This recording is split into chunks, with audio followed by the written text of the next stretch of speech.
Hello, good afternoon, early evening, good morning, whatever the case may be, wherever you are in this bright world we call home. This is Cross Examinations. I'm ridiculously late. It's those days, and so I'm behind. I've been trying to catch up on everything. I've got a whole bunch of original art and stuff packed up for people. My sink is clogged. My kid can't find his homework. The USO wouldn't take the shipment that I had delivered to them today. So, I mean, it's not like everything isn't working out. Everything's working out or gonna work out. Oh, it's just one of those days where you just deal non-stop. So I needed this. I needed our fellowship time. Let me post a live video here. Actually, it's up on my screen yet. Everybody is doing better than me. Smile in the face of pressure. Smile in the face of pressure. Oh my gosh, the signal is terrible. What is going on with my internet? Fellowship with me. All right, going live on Facebook too. I know this is like completely you know what? I'm not a professional broadcaster. You guys come here, you come into my life, and you deal. Look, I haven't even changed my shirt. I haven't shaved. I haven't showered. It's one of those days where just it's not just a nice sit down, do your thing, get to work. And you know, that's what I love that. I'm a workaholic. I love working. I plainly admit it. I love working. Doing all the other stuff, dealing with all the other stuff that isn't my job, isn't what I feel like God put me. God didn't put me on the earth to be a task manager, to deal with all the little things. I need a. Anyways, if you are on Facebook, please come and join us on the YouTube stream, because I don't want to keep the Facebook one open terribly long. The resolution on the YouTube stream is terrible. It's terrible. Just chalk it up. One more thing. Look, and my plumber has not texted me back, has he? Have you? Come on, Steve. Text me back, Steve. Literally, the guy lives like 12 houses down the row. He should be able to come up to my house. When I snap and drain the stinking snake the drain, would you guys pray for me, please? I don't, you know what, I don't like this video. It's I need you guys to pray for me today, okay? Because I need this all to just clarify. I just need it clarified. If it was like one or two things a day I had to deal with, that'd be fine. I could deal with it. But it's just like all day today. One of those. And you know what? We're promised to have those days, and those are the days that we should be spending more time in prayer. You know, understanding that there's nothing we can do by worrying. And really, I mean, that's what stress is worrying. Although, I don't know. I'm trying to qualify this for myself, because really it is. I mean, I guess you boil it down to worry. I worry that I'm not going to get to do what I want to do, which is work. I want to. Thanks, guys. I appreciate the prayers. I want to be working. You know what I have here? I found it. I found the Mike Wieringo original breakdowns for a Spider-Man cover that was unused. And I'm going to take this. I'm going to change Spider-Man into Lone Star. And I don't know what I'm going to do with this guy, but he doesn't really even have a costume. Well, okay, he's got a little bit of a costume on.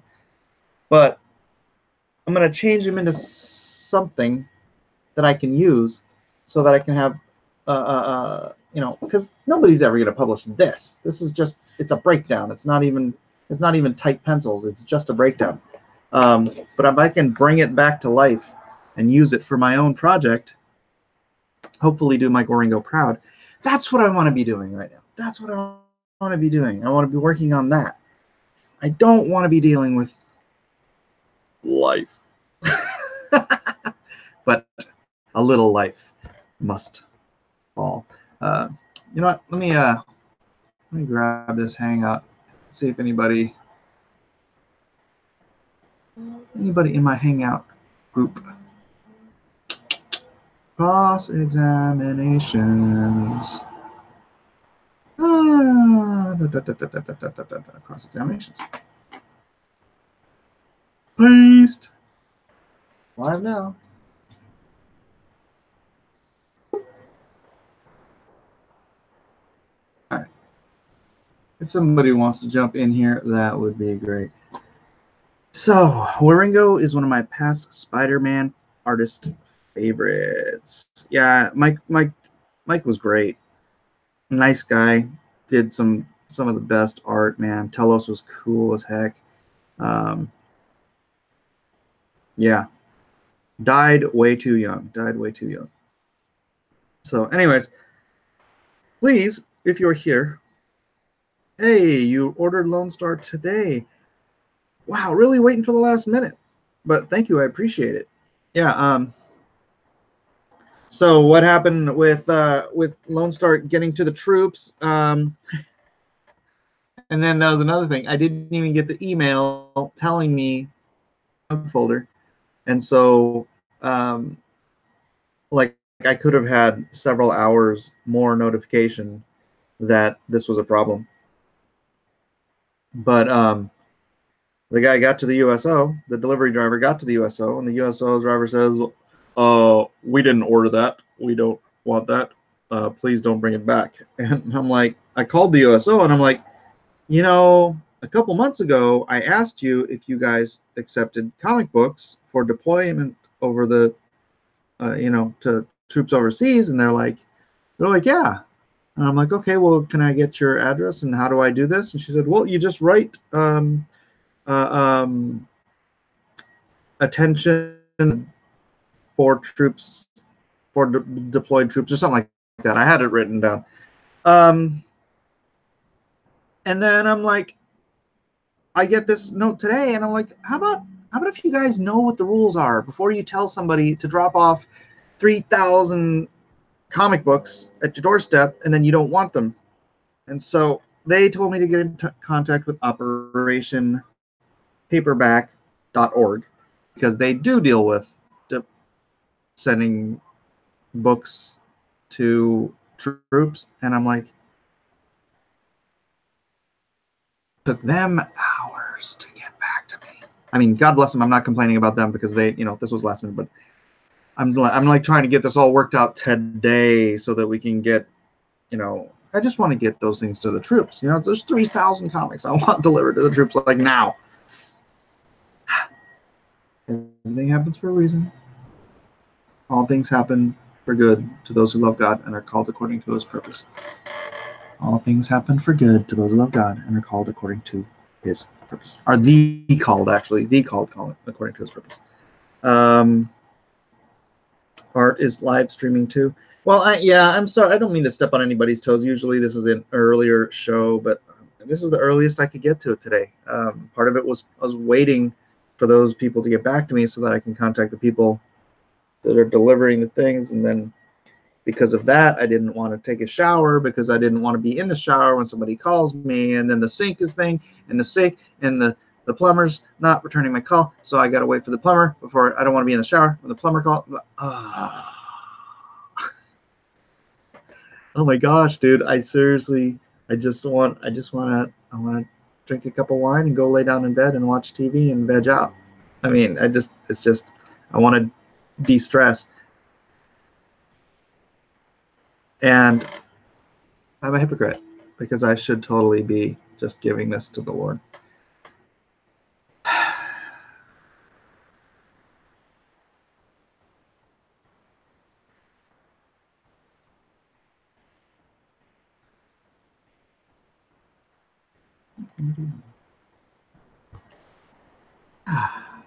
Challenged.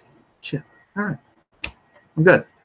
So, yesterday. Let us go to the comments from yesterday's show. To yesterday's show. My channel. Yesterday's show. Come on. Please don't be so slow. Yesterday's show was Guess Who's Bombing the Church Again? That's fun. All right, and let us get to. You guys realize I have almost as many people watching this show as I have that go to my church. Crazy. I mean, it's you know, this is a Bible fellowship on the internet. This isn't a church service, and yet I have a daily audience of sometimes as many as 500 people or more. It's humbling, and it's kind of mind-blowing to me. Oh, a lot of comments from yesterday. Super Crusader, who shall remain unnamed, says, a certain religion that citizens of my code to criticize under penalty of law is a religion of peace. They just don't like to talk about the fact that that peace is achieved through the forcible conversion or slaughter of non-believers until there's no one left to disagree with them. Yes, conversion, slaughter, or subjugation. Don't forget subjugation, because if they don't refuse, you know, every good dictatorial culture has to have a slave class. So that was what the dimmies are for. Yeah. Luke Not Skywalker says Mossad? ? No. David Peterson says, sorry I missed this. Mike was busy today. Just started watching the rebroadcast. Looking forward to it. Thank you, David. Hope you enjoyed it. P Money says, hey, Mike, great stream. I have a Muslim individual I talk to on a semi-regular basis. Sometimes he wants to debate religion. Most of the time, he just wants to be friendly talking about my day, or I just want to be friendly talking about my day, or whatever, because I get nervous. The debate will turn into argument, making things harder to make Christianity attractive. With the Muslim friend you were talking about, do you debate with him or ever just talk about other things? Should I debate? What do you think? God bless, bro. Well, yeah, you're right. If you debate, you're going to probably get heated. And then at that point, you're not communicating. You're just trying to win, right? When you're debating, you're trying to win an argument. Winning an argument is oftentimes detrimental to winning a person for Christ, because you embarrass and you shame the person you are debating with. And you know, I'm speaking to myself right now because I love to debate, but and usually it's online. I'm using the excuse that I know this particular person I'm debating with has no intention of ever relenting or repenting or turning to Christ or changing their mind. And so I am not debating for their benefit. I'm debating for the larger audience's benefit, because that is important. People need to know that there are answers. You know, Paul says, "Be ready to give to every man an answer for the hope that lies within you." That means, yeah, you get questioned, you answer. You do answer. But when you're just one-on-one with a friend, discuss. Discuss. Find the things that you share, and then try to move the conversation towards your conviction. Like in Islam, they do believe that Jesus was a prophet. Granted, they're wrong, but they at the very least they hold Jesus in a level of esteem where you can use that esteem to discuss what Jesus actually said, but don't do it with the intention of winning a debate. Never do that with a friend whose relationship you want to maintain. And they will have questions, and you will have questions. So you just have a dialogue, man. Have a dialogue. My Muslim friend borrowed $2,500 from me about a year and a half, 2 years ago, and I barely ever hear from him now. Because that's what happens when you lend people money. They either pay you back or they just disappear from your life, and you're like, okay, I guess that was the price of our friendship, $2,500. I'm sure at some point he'll come back to me and pay me back, but at this point I don't even care. I forgive him his debt. Because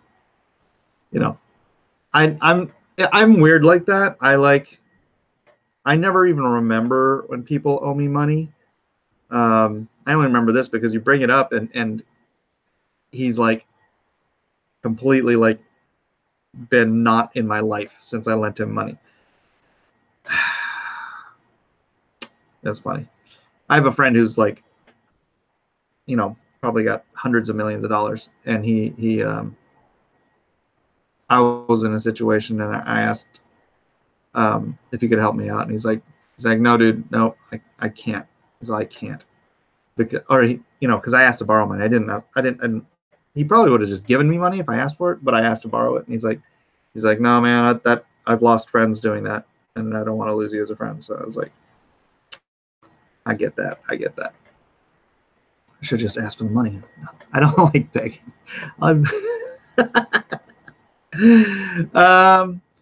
Anyways, Facebook peoples, I am going to end the Facebook portion of this show, so please jump on over and hit that link up in the description and come follow me on YouTube. See you there.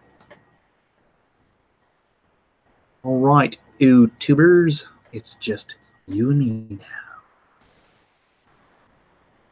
Done. Okay. Da, da, da.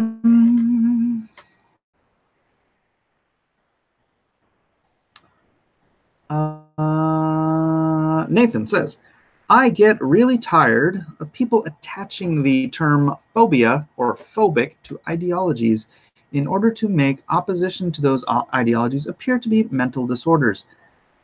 There's Islamophobia, transphobia, or even homophobia. Those are made-up terms that only exist for the purpose of gaslighting. This is why I don't like using the term Christophobia. You can't combat a lie with another lie. There are entirely different legitimate reasons that Christianity is the most persecuted religion on the planet right now. Satan is the prince of this world, so we are essentially living out every moment of our lives in enemy territory. I responded somewhat flippantly, I mostly agree, except for the fact that the fear of Christianity is actually irrational, usually. LOL. But just to be a little more serious about it, yeah, there is an irrational fear of Christianity, and it's promulgated by leftist anti-Christian teachers. I had that irrational fear of Christianity when I was an agnostic, because I believed in that whole oh, the church has done more evil than good in the world, and all these lies that are pushed upon on kids through the media, through education. It's all crap, rational, and it is taught, and it is a fear. It is a fear. So yeah, I mean, I'm not one who uses phobia terribly often, but a phobia is an irrational fear. So that is, see, there's no irrational fear of Islam. There's only a legitimate fear of Islam, because Islam is the most bloodthirsty ideology ever to have existed on planet Earth. So I think any fear you have of Islam, totally justifiable. Totally justifiable. Nobody's afraid of trans people or gay people. That's just silly. So, yeah. Meowcat says, terrorism is usually Islamic because it's the religion of peace. They kill you and send you to the afterlife. Oh, nice of them. Yeah, but isn't that's a strange thing, because the motivation, this is weird. You know how people say that nobody thinks they're the bad guy, right? Hitler didn't think he was the bad guy. Stalin did. You know, he thought he was doing something for a greater purpose, you know, achieving the greater good. You got to break a few omelets, or break a few eggs to make an omelet. That sort of a, hold on a second, I gotta light this thing up. That sort of a mentality. Well, to a certain degree, you can say that same thing about even terrorists, right? Terrorists don't think they're the bad guy. They not only think that by dying as martyrs in the name of Allah, the Quran says, by the first drop of the martyr's blood, he and 70 members of his family shall be entered into paradise. It's the only guarantor of salvation in Islam. Islam is a works righteousness religion, just like bloody religion besides the faith of Christianity. They're all works righteousness religions, right? So nobody knows whether they're getting into heaven or not. It's all about the balancing the scales. But in Islam, the promise of eternal paradise comes only through martyrdom in jihad. So if you love your family, what's the best thing you can do for your family? Right? It's to die a martyr, and with the first drop of your blood, you and 70 members of your family go to paradise. Right?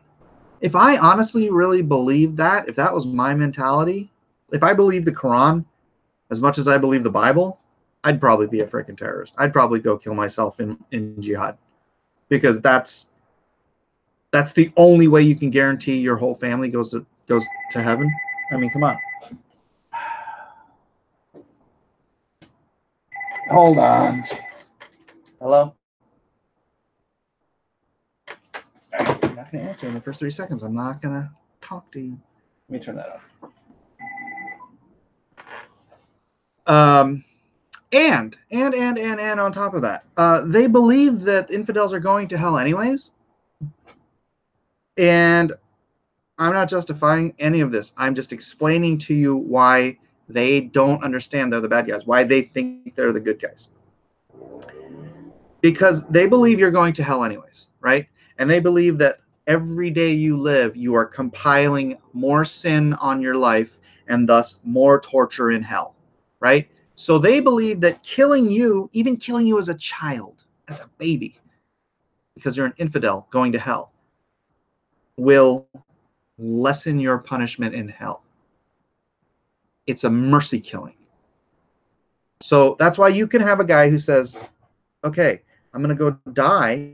I'm going to go blow myself up. I'm going to strap my chest. I'm going to walk into a pizza parlor. I'm going to blow myself up. Dozens of innocent, well, not innocent, dozens of hell-bound infidels with me. I am going to lessen their torment in hell, and I am free of my family to heaven with me for eternity. 72 virgins. Woo! you can understand the sales pitch, right? You can understand the sales pitch if you believed that, as if you're a Muslim and you believed in the Quran as much as I believe in the Bible. I'm a fundamentalist. I believe every word of the Bible is God breathed. That makes me want to help people. It makes me want to sacrifice my time, my talents, my treasures to the betterment of the world and the betterment of the kingdom. It makes me a good person. The Quran turns people into terrorists if they believed as much as I did, because that's your only way into heaven for sure, unless somebody in your family is going to do it. And then you know what they do, right? You know what mothers do in Islamic countries when their sons die as martyrs? They throw parties. They celebrate the martyrdom of their own children. Up is down, black is white. It's absolutely bonkers, bananas. All right, Lucas King says, am I the only one who thinks that taking the Bible passage by passage is the completely wrong way to view it? You can easily find a passage to suit a certain point of view, but there's always another one. That's not true. Why I'm not a fan of organized religions. Some focus too narrowly on some things and ignore the rest. For instance, gays should be stoned, but Christ himself says, let he who is without sin one. So basically it says some things are wrong, have no moral authority. Somebody replied to this. It wasn't me. Oh, also, hats all the way off to any man who can woman. Screw that.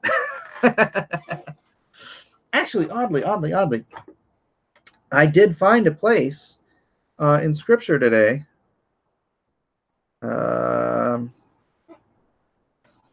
that does, at the very least, recommend one man, one woman.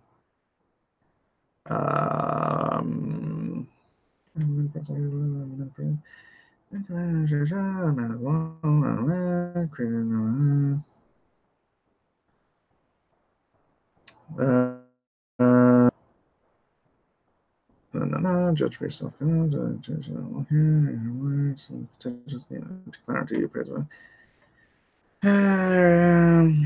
Place eats on supper. Everyone take it before the supper. Okay, maybe it was the chapter before this.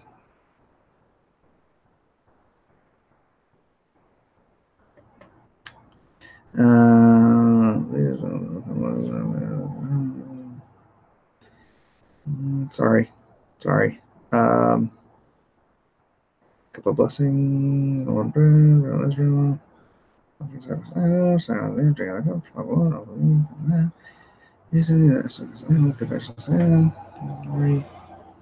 Darn it, did I miss it? Well, shoot. It's in Corinthians. I think it's chapter 11.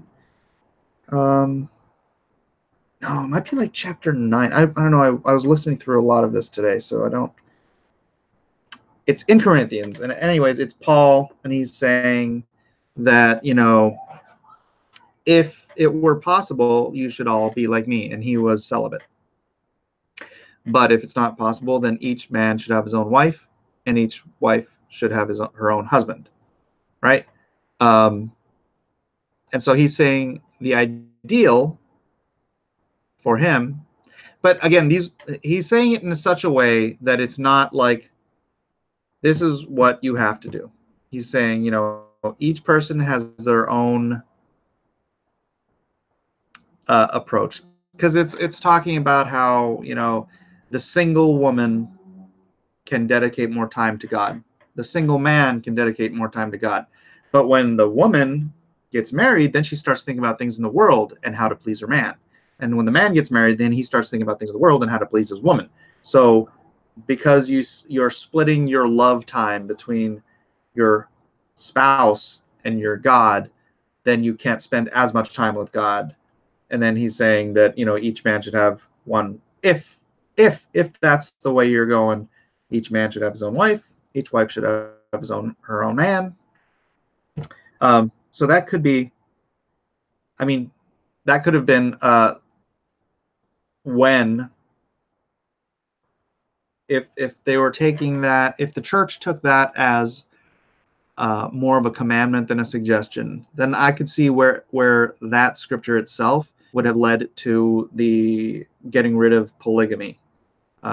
Because other than that scripture, I can't think of anything that that is specific to a single one man, one woman. But it's a pretty good one. So as to taking the Bible passage by passage, so Lucas, the way you should read the Bible is you should read it as a whole.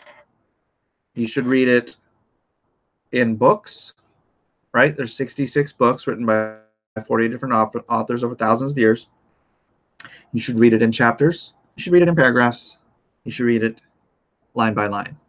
So you don't just read the scripture line by line, right? Every line has a context. Every line is in a paragraph, is in a chapter. Every chapter is in a book. Every book is in the whole. So it is, it's how you focus. It's, it's microscopic and it's wide angle. And you have to take the thing as a whole. So anyone who's just nitpicking lines by lines just to try to, I mean, you say you can find passages to negate. It's not negating if you have an understanding of the Bible as a whole. So with that, let's jump over to the topic du jour. That was the last comment, by the way. And we are already halfway through this episode. Wow. All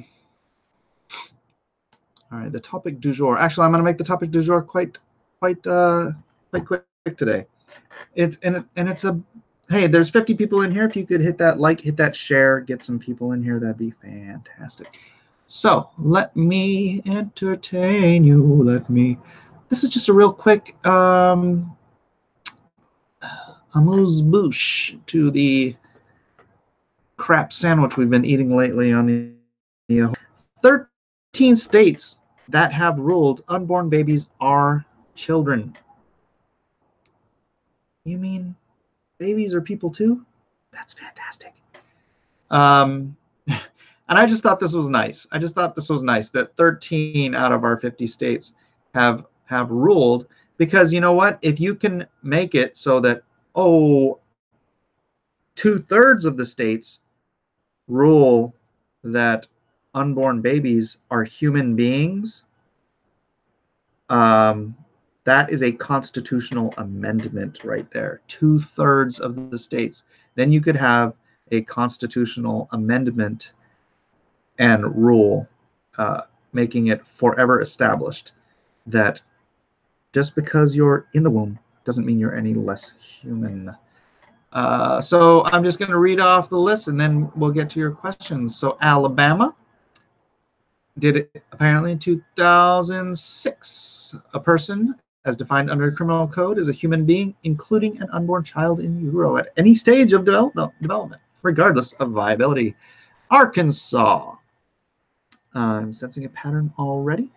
Unborn child parameters by deeming that life begins at conception. The legislation reads, unborn child means offspring of human beings from conception until birth.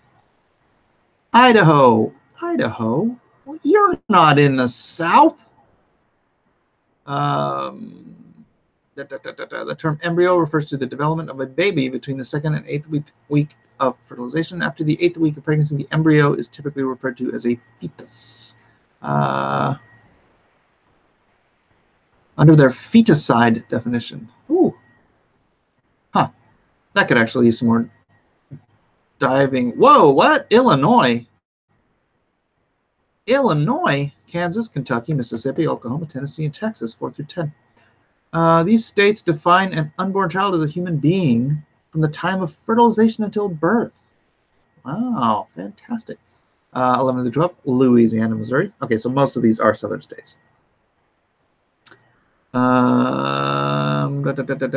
Individuals and human beings conceived and in IVF, in vitro fertilized babies, as in the life of each human being begins at conception. Missouri's law reads, unborn children have protectable interests in life, health, and well-being. That's fantastic. And Michigan. Michigan. Michigan. The strictest fetal homicide laws of the bunch. While all of the above-mentioned states abortion is permitted under the regulation, Michigan lays out a different set of rules. The state legislation reads, death of quick child or mother from use of medication with the intent to destroy such child. Any person who shall administer to any woman pregnant with a quick child any medicine, quick drug or substance, whatever, or shall use to employ any instrument or other means with intent to thereby destroy such child, unless the same shall have been necessary to preserve the life of such mother, shall, in case the death of such child or such mother be thereby produced, to be guilty of manslaughter. According to U.S. legal, a quick child is a fetus that has developed enough to move within a mother's womb. This includes, but is not limited to, fetal heartbeats, measurably fetal brainwaves, and discernible movements. Wow. So some good news. Some good news. I think that was heartening for me. So let's see what you guys want to talk about in the chats. Let me start at the bottom. J.B. Pritzker already working to have Illinois follow New York's footsteps. That would be a no bueno. I'm going to go with a no bueno on that one. Let's close this window. It's getting cold in here. I'll need to put on more clothes. Ooh, that is bright. All right.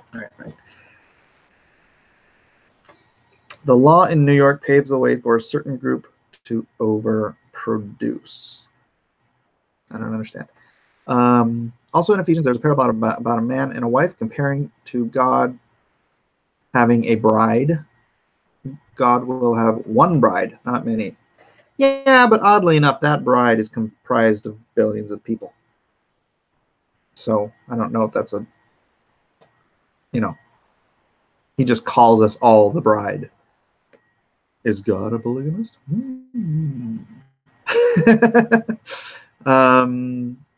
That abortion law passed in New York took away protection for pregnant women and made it so that if a pregnant woman is attacked and loses her baby, the attacker can't be tried for killing the unborn. They don't care. They don't care. Anything to maintain their sacrifice to Moloch. Have you ever fasted? And if so, what was the longest? I'm fasting for health, and this sucks. Oh, what's the worst, dude? Your teeth. That film.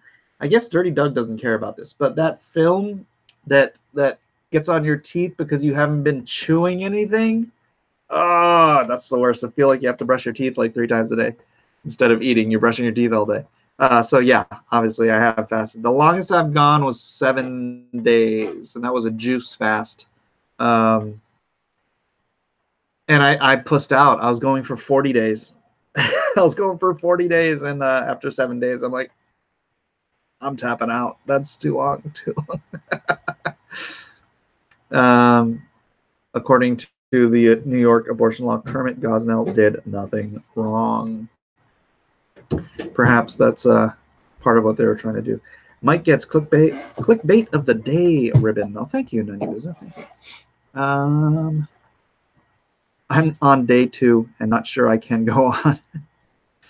Well, just remember, every time you feel that hunger pang, take it to God. It's a reminder that you should be spending more time with God, right? So every time you feel that hunger pang, you release, it's like an alarm. It reminds you to take a moment and have a moment with God.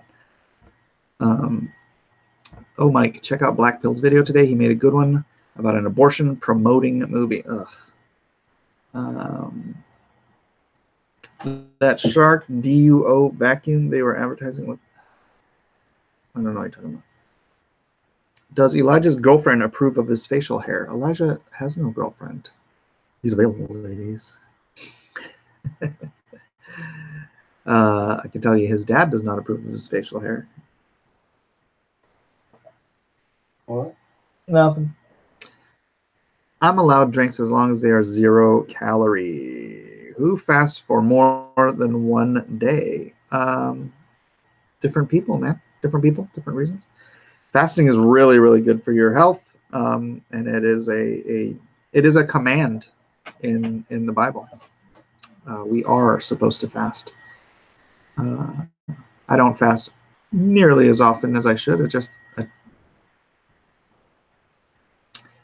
I'm not a perfect man.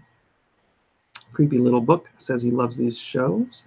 Thank you, Creepy Little Book. Nikki Harris says, marriage, the two will become one flesh. Yeah, I don't know if you're taking that as a euphemism, but I take it more literally. But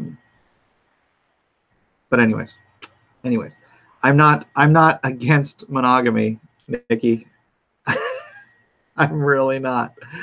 I'm just saying that as a doctrine, I don't see it defined in the Bible.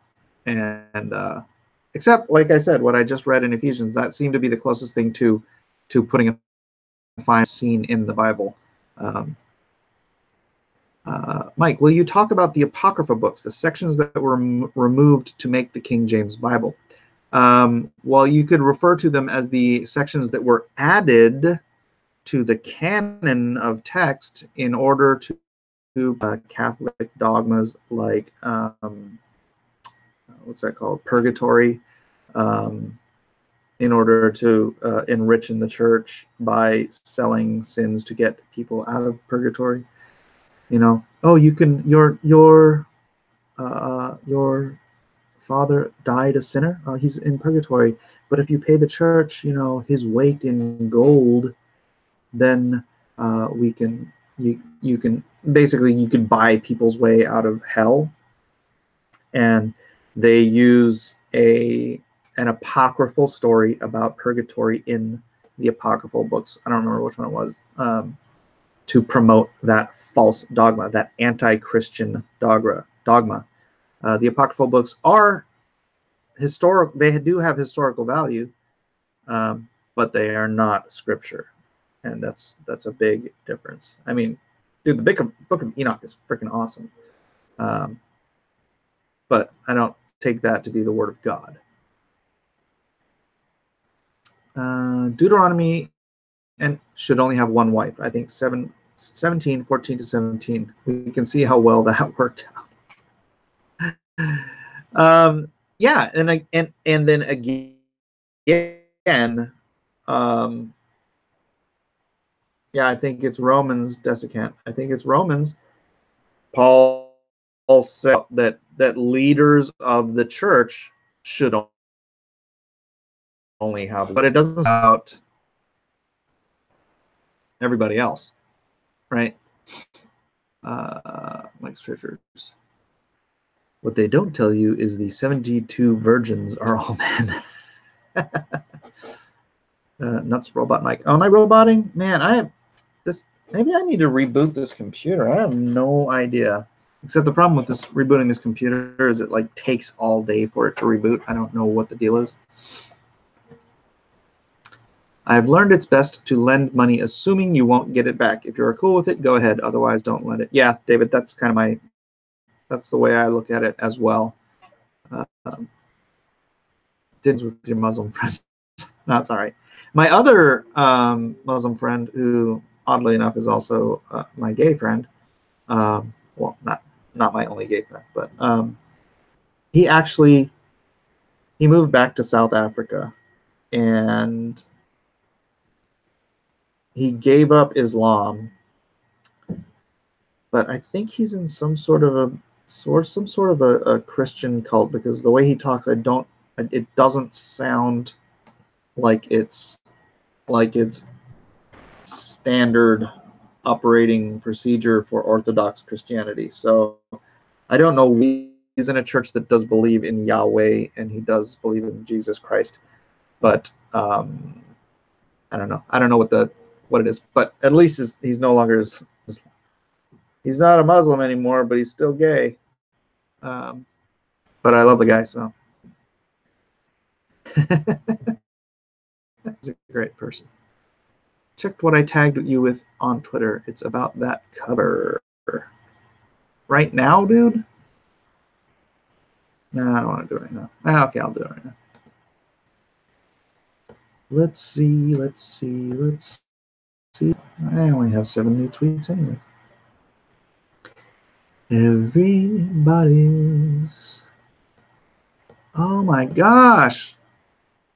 Oh, so he just. That's weird. So Liam posted this cover that was actually published, but Spider-Man is in a totally different or a somewhat different pose.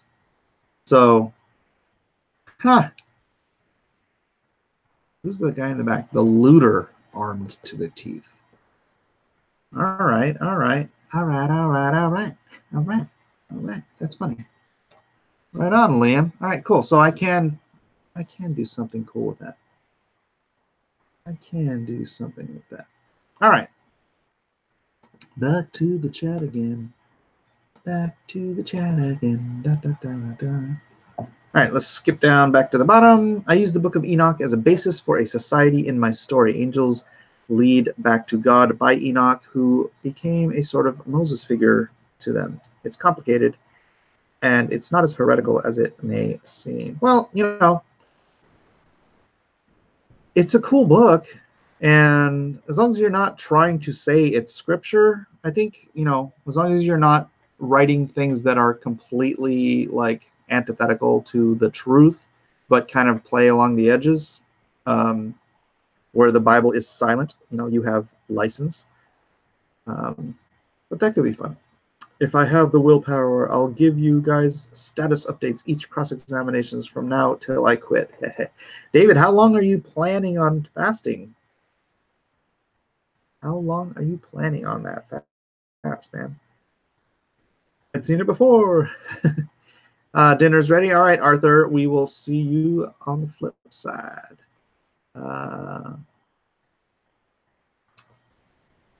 While it's cross-examinations, kind of staying on topic, do you have any more God's Sword info for us?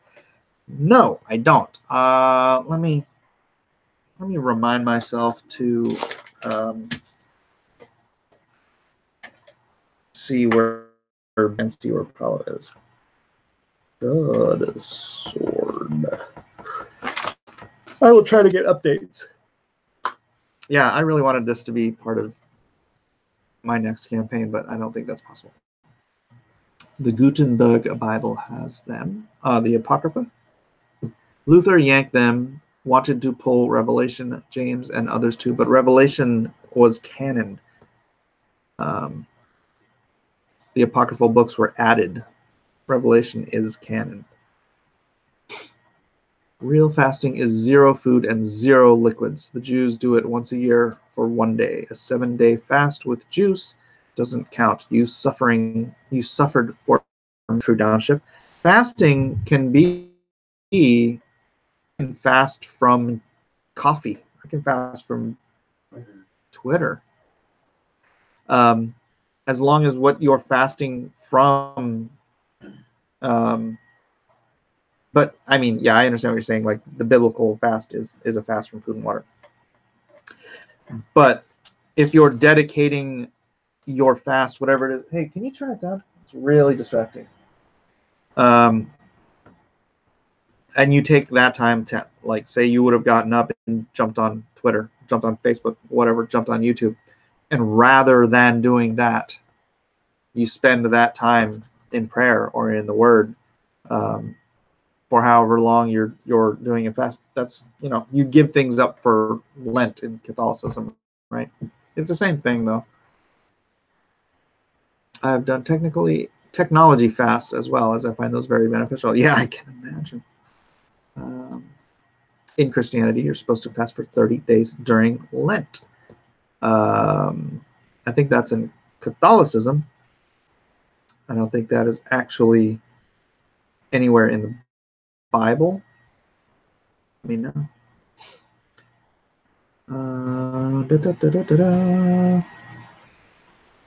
I just listened, Nathan says, I just listened to an entire sermon that said fasting for health reasons is not a biblical form of fasting. It's just dieting. Well, you know, you can walk and chew gum at the same time.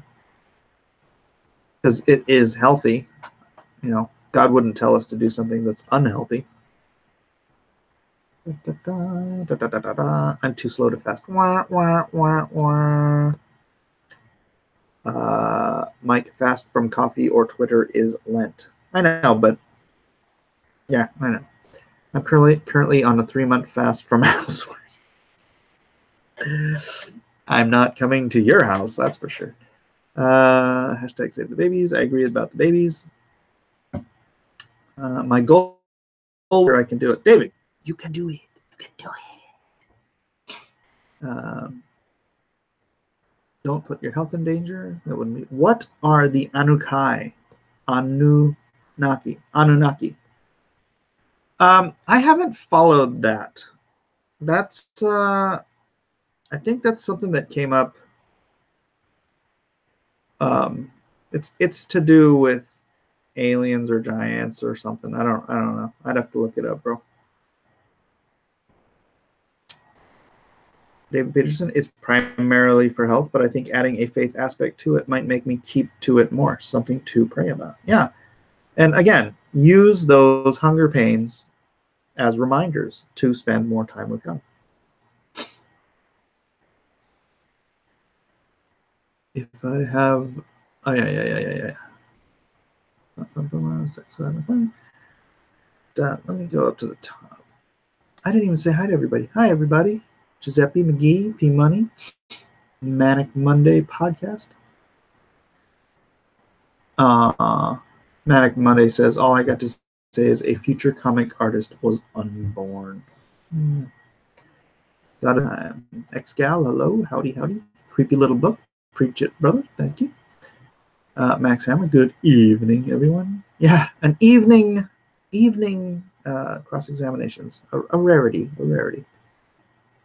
Man, looks like the outward appearance. Lord looks at the heart. I'm praying right now. Thank you guys for. I do appreciate your prayers, man. I'm sorry. It's been a day. Yeah, life and times of Mike Miller. Dirty Mike. He'll stop washing his hands next. No. Actually, after I finish this, I am gonna go take a shower and then I'm gonna hit that Michael Ringo piece and see where it takes me. Because I want to fit it into the story, and there's not really anybody shooting laser beams. So I'll have to think. What to do. Of Mike in bed. Oh. Yeah, I love cross-examinations. It's like a Bible study every day, says David Peterson. More people in here than your church. And check this out. I never have been caught live in a church, yet I joined this for the healthy conversation. Oh, thank you, Uncanny Kodiak. I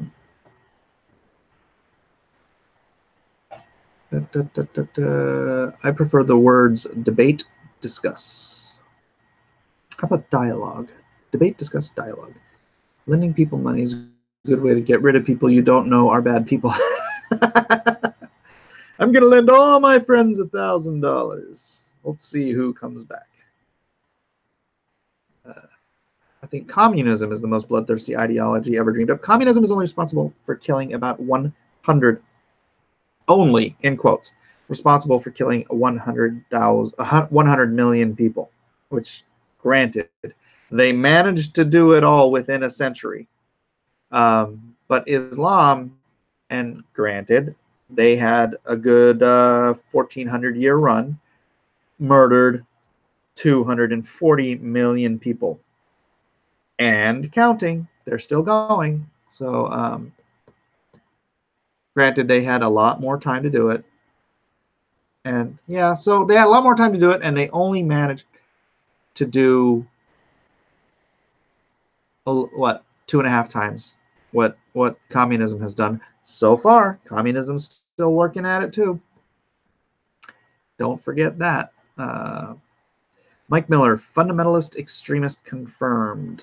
I mean, if I was an extremist, I would have already given up all of my worldly possessions and gone to dig wells in Africa or something. because that's what extremist Christians do. It's such a difference. It's such a difference. Says Judaism, Christianity, Islam all have the same core beliefs. It's just that there are extremist factions within the religions that warp them and people who don't follow their religions. That's not true, though. The extremist Jew won't eat bacon, won't flip light switches, you know, wants to live in peace in Israel. The extremist Christian, like I said, gives up all his worldly possessions, goes and dedicates his life to mission trips, to spreading, to feeding the poor. This Muslim of little Christian children, burns Christians alive in cages, and tries to take over the world. So the core beliefs are really different between Judeo-Christian core beliefs and Islamic core beliefs. They may have some superficial similarities. I mean, obviously Judaism and Christianity have the same moral code. The only thing they differ on who is the Messiah and how one must follow the law. Christianity believes that the law is in the heart and it is a moral imperative. Judaism believes the law is a dictate of prescription. I guess that's how you would say it. I'd actually like to have a deeper understanding of the comprehension of the law from the legalistic mind standpoint. But oh, hey Max. Max came to hang out with us. Let's get him a better view. There you go. Let's check the time. I don't want to go too far over. We got 3 minutes left. 3 minutes, Max. You only got 3 minutes left, okay? That cool with you? Is God pure consciousness?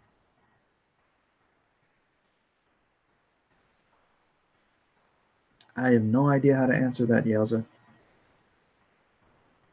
We believe in love the neighbor. They believe they only love the neighbor if they are Muslim. It's true.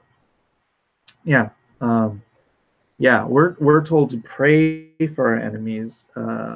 They are told to enslave their enemies. So that's a big difference. Max is getting big. He's not quite full size yet, I don't think. Be nice to Max unless you want your arm covered with more reminders of his dominance. Like that. I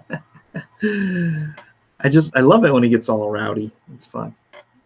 Christianity and Islam do not have the same core beliefs. No, they don't. Real extreme Christians dedicate the rest of their lives to the gospel. That's correct. One scary robot. Yeah, extremist Christians will risk their lives for others to save others. Extremist Muslims will kill themselves to kill others. Not the same core beliefs at all. Your son's journey video was awesome. Yeah, if anyone has not seen my son's journey video, get over. Let me see if I can get a link to it. YouTube. Just real quick before I close out, because I know we're about at an hour already. Someday love will find you. Come on now. Matio's crap. His page is Matio's crap. If you want to sub to him, he has 104 subscribers, 14 videos. Here, I'm just going to give you the link to his page. Please do go subscribe to it. He does, on occasion, post something, and usually when he does, it's either some crazy Comicsgate related video or something like his journey video. He did a version of Separate Ways with no actual music. It's You have to watch it. You have to watch it. It's bloody hilarious. So the link is in the chat. Please hit that up because I'm wrapping this baby up.